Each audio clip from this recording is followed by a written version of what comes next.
함께 봉독한 하나님의 귀한 말씀 에스겔서 47장 1절에서 12절까지의 말씀을 가지고 우리가 꿈꾸는 교회라고 하는 제목으로 우리 하나님 말씀 증거하겠습니다.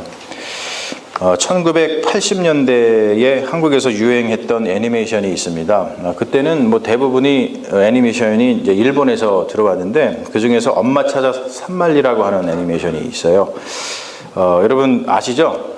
엄마 찾아 산말리 들어보셨죠? 저만 아는 거 아니죠? 여러분들이 아셔야지 또 이게 좀 재밌거든요. 근데 모르시면 또 재미가 없어요. 주인공의 이름이 마르코죠. 마르코. 우리가 제목에서부터 어떠한 내용인지 짐작할 수 있는 애니메이션입니다. 이 마르코는 이탈리아 어린이입니다. 이탈리아에 사는 어린이에요.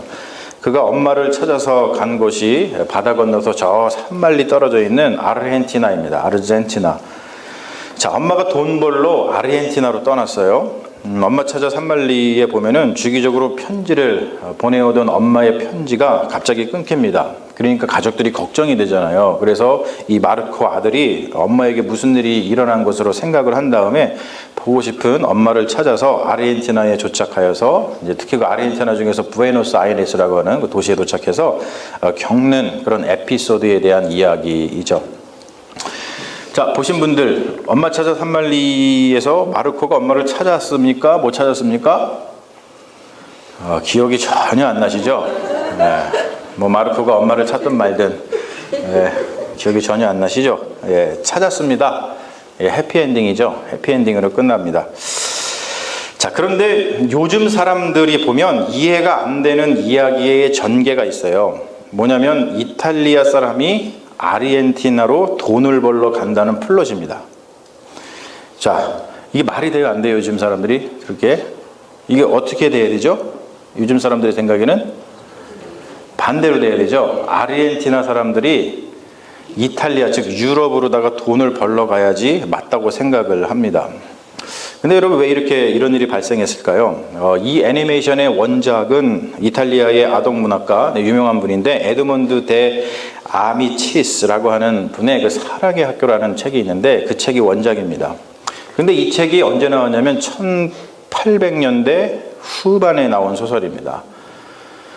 1800년대 후반이나 또 1900년대 초반만 해도 아르헨티나는 세계의 제5대 경제 대국이었습니다.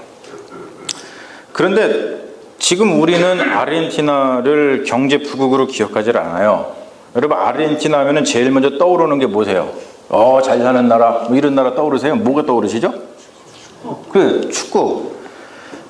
다 축구 기억하세요. 뭐 유명한 사람 있죠? 뭐 마라도나, 그리고 요즘에 주가를 올리고 있는 리오넬 메시. 메시. 요 메시 여기 와서 경기했잖아요. 여러분 모르세요? 여기 그 리바이스 그 스테디움 와가지고 경기했잖아요. 모르시는구나. 작년에 코파 아메리카 했었었는데 그 조지아에 사는 저도 알고 있었었는데 여기 사시는 분들은 모르셨어요? 여러분 무엇이 이렇게 아르헨티나의 번영을 무너뜨렸는가?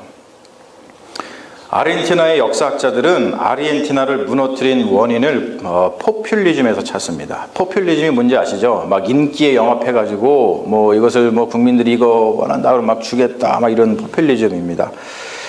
그 중심에는 후안 페론이라고 하는 대통령이 있죠. 그는 대통령이 되기 위해서 이 포퓰리즘 정책을 쏟아냈고 그리고 대통령이 된 후에도 포퓰리즘 정책을 계속 시행해서 결국에는 세계 5대 경제 부국이었던 아르헨티나를 몰락하게 만듭니다.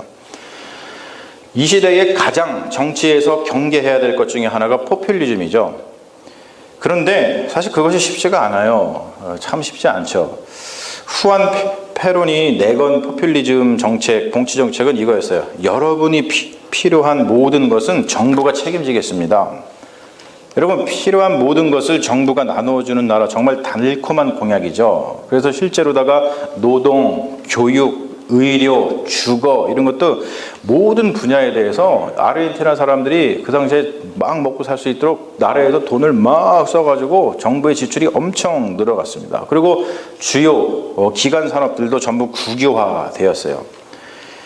필요한 것을 정부가 나누어주는 세상, 국민들은 정말로 행복했습니다. 그런데 그것도 잠시였죠. 후안 페론이 집권한 지 불과 6년 만에 국고가 바닥이 났어요. 그 부국이었던 국고가 완전 바닥이 났습니다. 그래서 아르헨티나 정부가 생각한 것이 뭐냐면 뭐겠어요? 돈을 막 찍어내는 겁니다. 자, 여러분 아시죠? 경제 배우셨잖아요. 경제에서 돈을 막 찍어내면 좋은 것 같지만 결국 뭐가 일어나죠? 너무나 똑똑하셔서 제가 그냥 어떻게 감히 어떻게 말씀드리죠. 인플레이션이 일어납니다. 인플레이션. 돈 많이 찍어낸다고 좋은 게 아니죠. 그로 인해서 튼튼하던 경제가 망가졌습니다. 그런데 더 문제가 있었습니다. 이 바로 포퓰리즘 정책 때문에 아르헨티나의 국민성이 망가졌다는 데 있어요. 왜냐하면 열심히 일하지 않아도 국가에서 모든 것을 다 해줬기 때문에 이 생산성이라 그러죠. 열심히 일하지 않으니까 생산성이 완전 바닥까지 떨어졌습니다. 그리고 중요한 건 도덕적 해이가 일어났어요. 이거를 전문 용어로다가 moral hazard라고 얘기를 하죠. 이게 무슨 말이냐면 moral hazard는 뭐냐면 정부가 그냥 다 뒷받침해 주니까 내가 망하고 좀 어려워져도 내가 해도 다 정부가 다 해주니까 괜찮아라고 하면서 최소한의 어떤 정당한 그 리스크 그런 것들을 감소하지 않는 것을 뜻하죠. 여러분 그렇게 나라가 망가지는데 아르헨티나가 딱 10년이 걸렸다 그래요. 자, 오늘 말씀 제목이 뭐죠? 우리가 꿈꾸는 교회입니다. 자, 아마도 여러분들이 오늘 말씀 제목을 보면서 또 그리고 오늘 제가 담임 목사로 취임하니까 오늘 목사님이 말씀을 전하면서 우리가 꿈꾸는 교회가 무엇인가에 대해서 공약을 거시겠구나 이런 기대를 하셨을지 모르겠어요. 여러분 우리가 교회를 세워나가면서 가장 조심해야 될 것 중에 하나가 뭐냐면 그러한 공약입니다. 즉 뭐냐면 종교적인 포퓰리즘이라는 거예요. 예수 잘 믿으면 큰 집에서 살 수 있습니다. 할렐루야. 예수 잘 믿으면 BMW 다 탈 수 있어요. 예수 잘 믿으면 병이 낫습니다. 예수 잘 믿으면 다 잘 돼요. Everything will be okay. 맞다고 지금 핸드폰도 울리잖아요. 얼마나 맞는 말이면. 이런 어떤 종교적인 포퓰리즘 이런 것들을 우리가 조심해야 됩니다.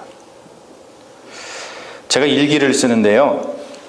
일기 쓰는 거 좋아해서 초등학교 2학년 때부터 지금까지 쓰고 있거든요. 근데 제가 일기 쓴 것 중에 2016년 작년이죠. 10월 21일 지금부터는 6개월 된 것 같아요. 그때 일기를 한번 보니까 이런 내용이 있더라고요. 아침에 학교 가는데 김성래 목사한테 카톡이 왔어요. 카톡 그대로 옮겨놓은 겁니다. 제가 김성래가 누군지 아시죠? 네. 모르시는 분은 옆 사람한테 물어보세요. 우리는 이제 호용하지 않은 사이니까 카톡 내용이니까 이해하십시오. 형, 우리 딸이 누구예요? 네, 세린이. 우리 딸이 아침에 일어나자마자 꿈을 꿨다고 얘기해 줬어요. 꿈에 옛날 교회 한국말 하는 사람들이 나왔는데 그 교회가 누구예요? 우리 교회 나왔는데 큰 교회 지어서 이사했대요. 엄청 컸대요. 그냥 꿈일 수도 있지만 형하고 쉐어하고 싶어서요. 좋은 하루 되세요. 이렇게 메시지가 왔습니다. 그래서 제가 이제 일기입니다. 이거는 이제 일기인데 나는 이렇게 대꾸했다. 좋은 꿈이구나. 아멘. 이게 제가 이제 대꾸한 거예요. 아이는 왜 그런 꿈을 꿨을까? 하나님께서 이 아이를 통하여 당신의 비전을 보여주신 걸까? 그냥 이런저런 생각이 들었다. 사람의 마음이라는 것이 간사하여 작은 아이의 꿈이지만 그것을 믿고 싶은 욕망이 생긴다. 마치 문둥병에 들었던 나아만 장군이 부인의 몸종을 통해 들은 이야기에 소망을 두었듯이 모두 주님의 뜻대로 되길 기도한다. 이것이 2016년 10월 21일 날 제가 쓴 일기입니다. 근데 여러분, 자, 제가 이런 공약을 걸겠습니다. 우리 모두 열심히 해서 세린이의 꿈대로 큰 교회 지어서 이사합시다. 이렇게 아멘이 나온단 말이에요. 제가 막 공약을 걸면. 네? 여러분, 제가 이런 공약을 걸면 모두 기뻐하겠죠. 근데 여러분, 우리가 꿈꾸는 교회는 이런 교회가 아니죠. 물론 그렇게 될 수도 있습니다. 근데 그건 꿈이 아닙니다. 그것은 그냥 꿈을 이루는 과정에서 그냥 하나님께서 우리에게 뭐 좀 필요해서 주시는 결과일 수 있죠. 유토피아라는 말이 있습니다. 잘 아실 거예요. 영국의 사상가 토마스 모어가 만든 말인데 1516년, 뭐 굉장히 오래됐죠. 그가 라틴어로 쓴 유토피아라는 책에서 유래를 했습니다. 여기 좀 설명이 나오듯이 유토피아는 그리스어의 토포스, 그 플레이스라고 하는 말이죠. 그 말하고 또 이제 헬라어의 EU, 그것이라는 말이고 OU가 no라고 하는 이제 그런 말이 합쳐져서 말인 건데요. 그래서 유토피아는 no place 또는 good place도 될 수가 있어요. 우리에게 주어진 것은 그냥 place입니다. place. 장소가 주어졌어요. 그런 장소, 공간. 근데 여러분 그곳을 good place로 만드느냐 아니면 no place, bad place로 만드느냐는 우리 손에 달려 있습니다. 처음부터 good place, 처음부터 bad place는 없어요. 그렇죠, 여러분? 처음부터 행복한 가정이 있어요? 처음부터 불행한 가정이 있어요? 우리가 살다 보니까 행복하게 되고 불행해지기도 하고, 처음부터 행복한 교회가 있어요? 처음부터 불행한 교회가 있어요? 우리가 살다 보니까 이런저런 일들이 일어나는 거예요.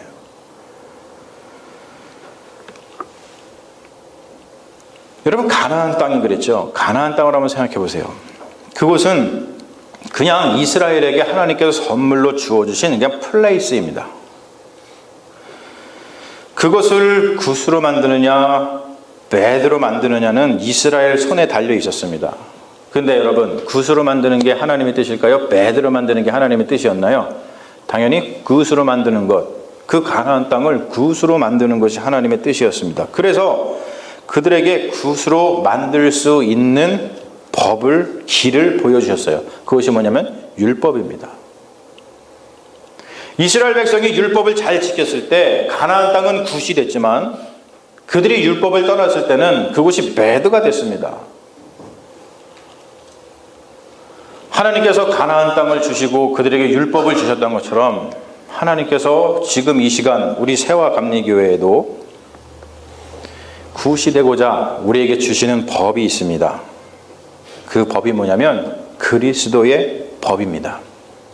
즉 성령의 법이죠. 여러분, 성령의 법이 무엇입니까? 제가 성령의 법을 성경에서 다 찾아봐도 그것을 한자로다가 줄일 수 있는데 하나밖에 없다고 생각을 해요. 성령의 법은 곧 사랑입니다. 사랑. 서로 사랑하면 굿이 되는 것이고 서로 사랑하지 못하면 배드가 돼요. 여러분, 너무 쉽죠? 이게 참 너무 쉬워가지고 이거 참 어떻게 할 수가 없어요. 그런데 여러분, 이렇게 쉬운 것을 우리는 잘 해내지 못하고 있어요. 얼마 전에 한국에서 굉장히 유행했던 그 드라마가 있었어요. 하도 유명해가지고 뭐 이거 모르시는 분들은 저기 북조선에서 오신 분인 것처럼, 요즘에 북조선 분들도 다 아시더라고. 뭐냐면 태양의 후예라고 있었어요. 여러분 아세요? 네. 그거 안 보신 분 없잖아요. 고통을 타서 손 드시는 분은 또 누구야? 다 보셨잖아요. 자, 거기서 여러분 송중기하고 송혜교하고 했던 그 대사 중에 유명한 대사가 있어요. 이렇게 얘기하잖아요. 이 어려운 일을 제가 자꾸 해냅니다. 아, 이걸 송중기가 해야지 멋있는데 이거 제가 하니까 별로 멋이 없나 봐요. 여러분들이 별로 반응이 그러시네. 유시진 대위가 어려운 일을 해냈는데 여러분, 우리는 유시진 대위가 될 수 없는 겁니까? 이 쉬운 일도 하지 못합니까? 이솝우화 중에서 황금알을 낳는 거위라는 이야기가 있습니다. 농부가 우연히 시장에서 거위 한 마리를 사왔어요. 근데 알고 보니까 황금알을 낳는 거위였어요. 그 거위는 매일 아침 황금알 하나씩을 낳았습니다. 그런데 농부 부부가 하루에 하나씩만 황금알을 낳는 것이 못마땅했어요. 왜 그렇죠? 한꺼번에 많은 황금을 갖고 싶은 욕심 때문이었습니다. 그래서 그들은 이런 상상을 합니다. 아, 거위가 저렇게 황금알을 매일 낳는 것을 보면은 이 거위 뱃속에는 황금알이 엄청 들어있을 거야. 만약에 우리가 거위의 배를 가르면 그 황금을 한꺼번에 가져서 금방 큰 부자가 될 수 있을 거야. 그런 상상을 했습니다. 그래서 그들이 무슨 일을 했냐면 그들이 거위의 배를 갈랐습니다.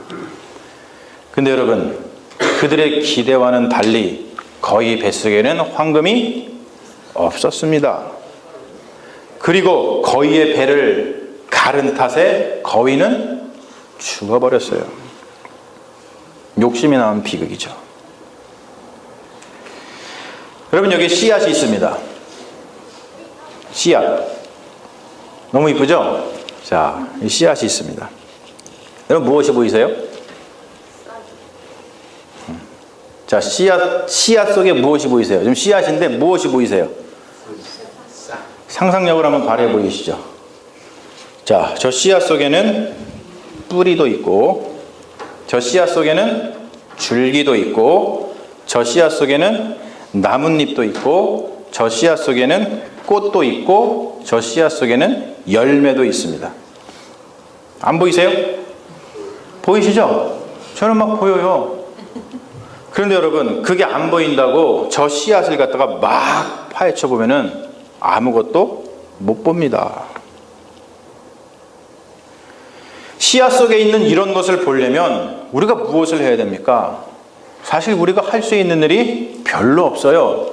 그냥 씨앗을 땅에 심고 그냥 물 주면 돼요. 그리고 뭐 하면 되죠? 기다리면 됩니다. 인내하면 돼요. 그게 가장 중요한 겁니다. 교회는 씨앗입니다. 제가 하나 더 희망의 씨앗. 교회는 한번 읽어볼까요? 시작. 교회는 하나님께서 이 땅 위에 심으신 하늘나라의 씨앗이다. 할렐루야. 우리가 새롭게 출발하게 되었으니 이제부터 엄청난 일이 일어날 거라고 우리가 너무나 조급하게 큰 기대를 하면 안 돼요.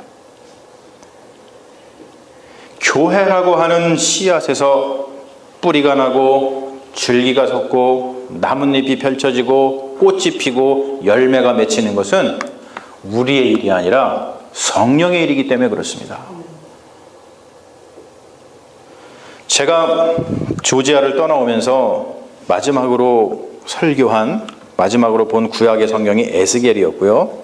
에스겔 전체를 설교를 하고 왔고, 그리고 신약에서는 요한 1서를 설교하고 왔습니다. 그런데 저는 그 말씀을 통해서 조지아에 있는 교회에 내리신 마지막 말씀인 것과 동시에 제가 이제 새로운 곳으로 사명을 이제 받아서 하나님께 파송을 받아 왔는데, 그때에 미리 하나님께서 보여주신 예언의 말씀이라고 저는 믿거든요. 에스겔서에 보면은 이런 말씀이 있어요. 피투성이라도 살아있으라. 에스겔서 16장 6절의 말씀입니다. 피투성이라도 살아있으라. 제가 힘들고 어려울 때마다 붙드는 말씀 중에 하나거든요. 피투성이라도 살아있으라. 그리고 나서 에스겔서에서는 피투성이라도 살아있는 자에게 베푸시는 하나님의 한량없는 그 은혜가 나옵니다. 마른 뼈를 소생케 하시는 하나님의 능력과 은혜가 나오고, 제단으로부터 흘러나오는 생수, 또 그 생수로 인해서 번성하는 그러한 비전도 나와요. 그게 바로 우리가 오늘 읽은 말씀이잖아요. 그리고 요한 1서에서는 이런 말이 나오죠. 서로 사랑하라. 말과 혀로만 사랑하지 말고 행함과 진실함으로 서로 사랑하라. 이것이 그리스도인에게 주어진 새로운 계명이라는 말씀이 나옵니다. 하나님께서 다른 것이 아니라 이 말씀, 에스겔서의 말씀과 요한 1서의 말씀을 제 가슴에 안겨주셔서 저를 이곳에 보내신 이유가 있다고 저는 믿습니다. 여러분, 제가 실제로, 좀 이게 사실 조심스러운 얘기긴 합니다만, 실제로 제가 이곳에 와서 처음에 새벽 기도를 하고 이 제단에 엎드려서 기도를 하는데 저도 깜짝 놀랐어요. 에스겔서에서 나오는 것처럼 이 제단에서부터 흘러나오는 생수가 보였습니다.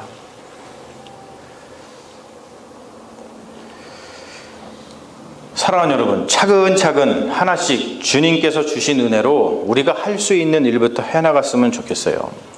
이것이 무엇인지 좀 애매하긴 하지만 오늘 말씀을 보면 주님께서 주신 은혜만큼만 나아가는 것이 중요함을 알 수 있죠.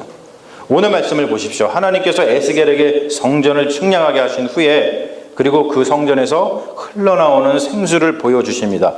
그리고 그 성경에는 보면은 이 물이 나오는데 성경에 보면은 이 물은 하나님의 은혜를 상징을 하죠. 그러니까 물이 등장하는 곳은 언제나 하나님의 은총이 있다고 생각하시면 돼요. 성경을 한번 보세요. 창세기부터 요한계시록까지 물이 나오는 곳은 다 하나님의 은혜가 임하거든요. 그래서 만약에 여러분 꿈속에서 여러분들이 그 물에 관련된 꿈을 꾸잖아요. 그러면 우리 그리스도인들에게는 굉장히 좋은 꿈입니다.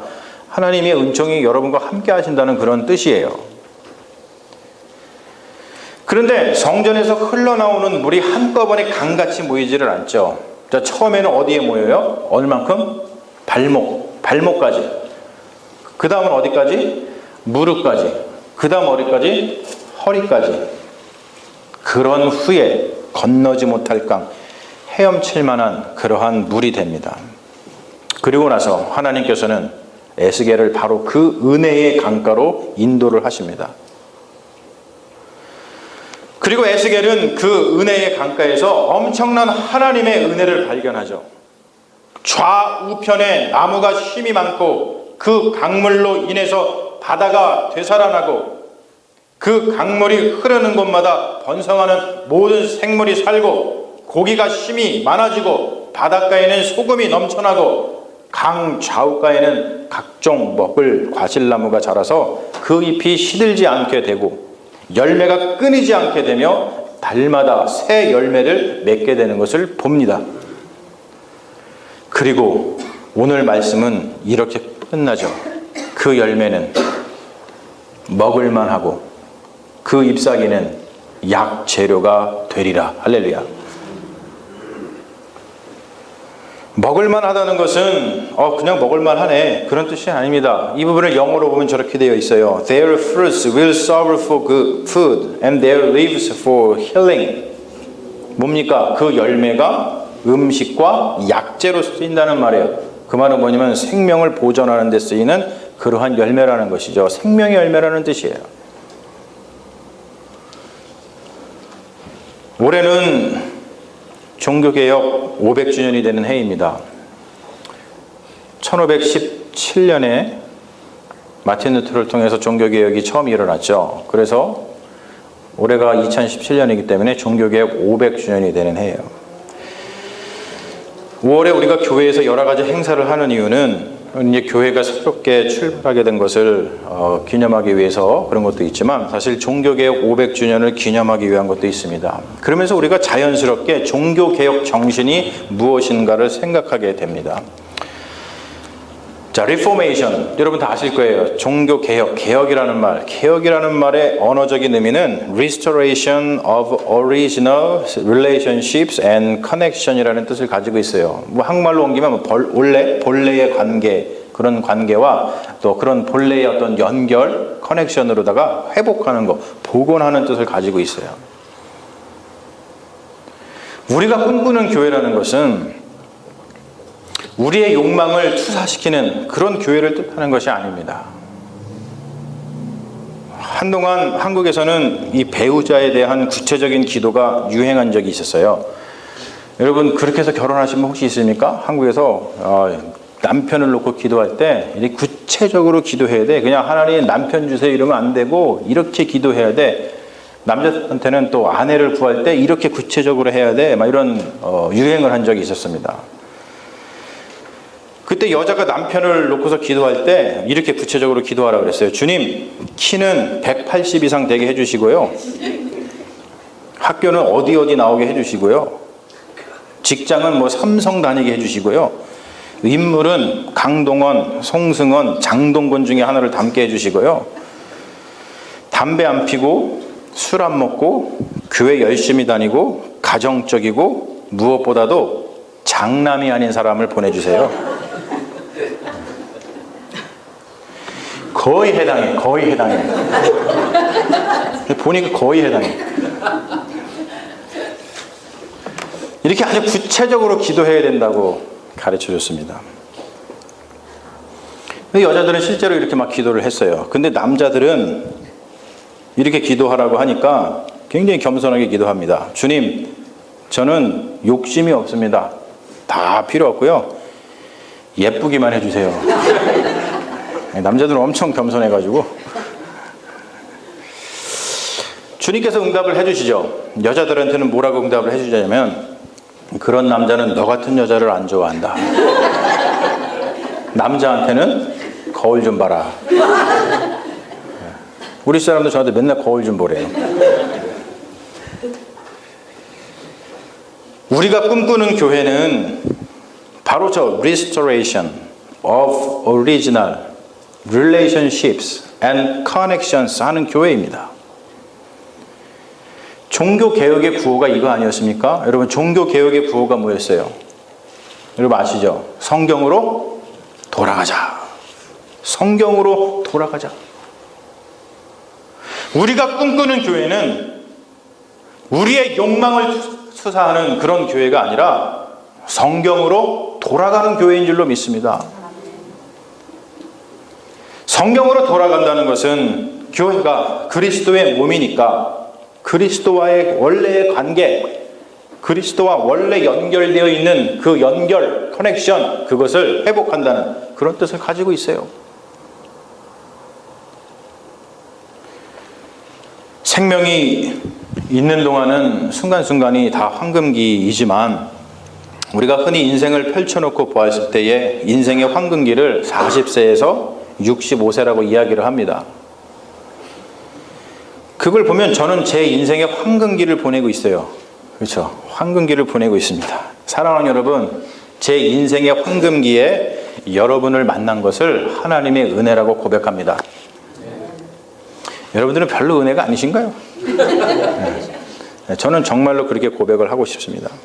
그리고 여러분과 황금기를 잘 보내면서 황금 같은 교회를 세워나가고 싶어요. 황금보다 귀한 인생인데 헛된 일로 시간을, 인생을 낭비하고 싶지 않습니다. 바로 여러분과 이렇게 성경으로 돌아가는 교회, 그리스도의 참된 몸이 되는 교회, 그래서 에스겔의 말씀처럼 교회의 모든 구성원이 하나님의 은혜를 강같이 충만히 받아서 번성하는 삶, 요한일서의 말씀처럼 새로운 계명을 받아서 사랑이 넘치는 교회, 오늘 우리가 읽은 것처럼 은혜의 강가에 나무 위에서 맺힌 그 열매 같은 교회, 즉 뭐냐면 모두에게 푸드가 되고 모두에게 힐링이 되는 그런 교회가 되는 것, 그런 교회를 세워나가는 것이 우리의 소망이 되기를 원합니다.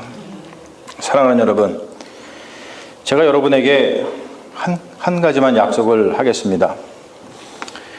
담임 목사 취임하니까 말씀드리는 거예요. 저는 저야 또한 욕심이라 그럴까요? 욕망이라 그럴까요? 뭐라고 표현할지 모르겠는데 그런 욕심을 위해서 여러분들을 절대 희생시키지 않겠습니다. 여러분의 성공을 위해서 제가 미랄이 되겠습니다. 저의 기도에 힘입어서, 저의 설교에 힘입어서, 저의 목회에 힘입어서 여러분들이 위로받기를 원해요. 위로라는 것은 삶을 살아갈 힘을 다시 얻었다는 뜻이거든요. 저의 기도를 통해서, 저의 말씀을 통해서, 저의 목회를 통해서 여러분들이 삶에 살아갈 힘을 다시 얻는 그런 위로가 되는, 그래서 여러분들이 삶에서 성공하는 그런 목회를 하기를 원합니다. 저는 세례 요한의 삶을 되게 좋아하고요. 그리고 예레미야를 굉장히 좋아합니다. 그래서 제가 영어 이름도 제레미라고 지었어요. 저는 다른 꿈이 없습니다. 그냥 신실한 그리스도의 제자가 되는 게 꿈입니다.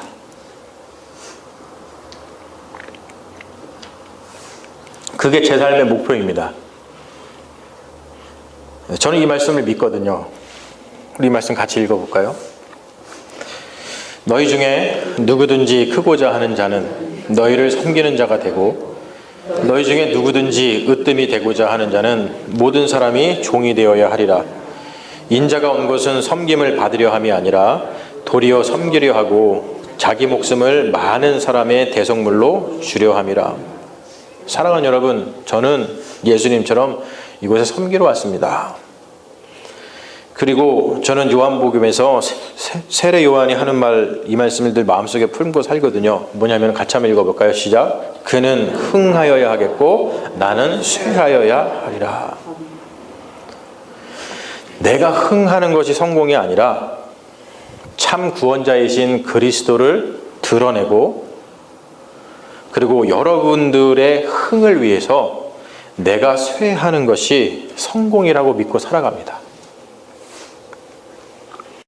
그러므로 여러분, 우리 함께 하나님이 주신 은혜에 따라서 힘을 모아서 좋은 교회 세워나가기를 주님의 이름으로 축원합니다. 제가 이 찬양을 여러분께 좀 불러드리기를 원해요.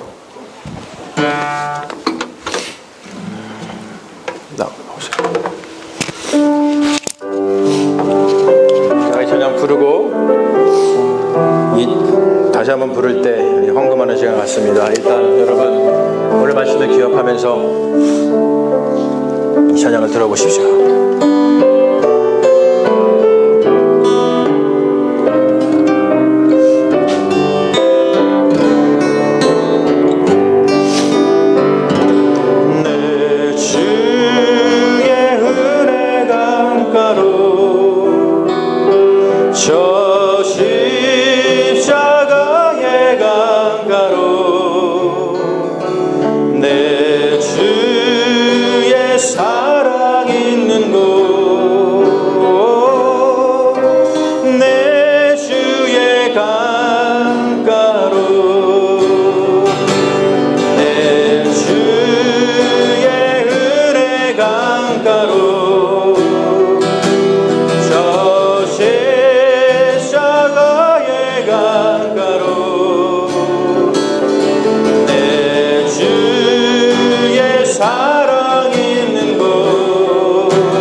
주님의 사랑이 있습니다.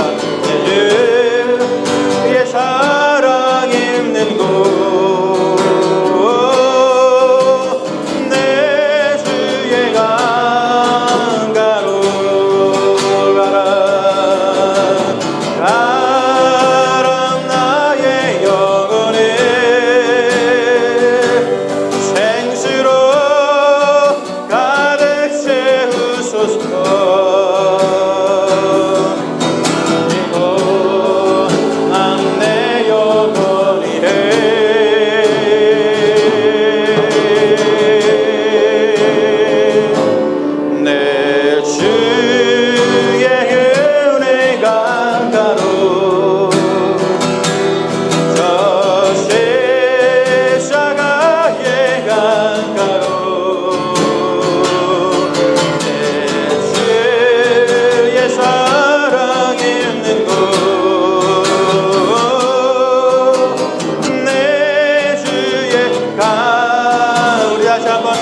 기도하겠습니다.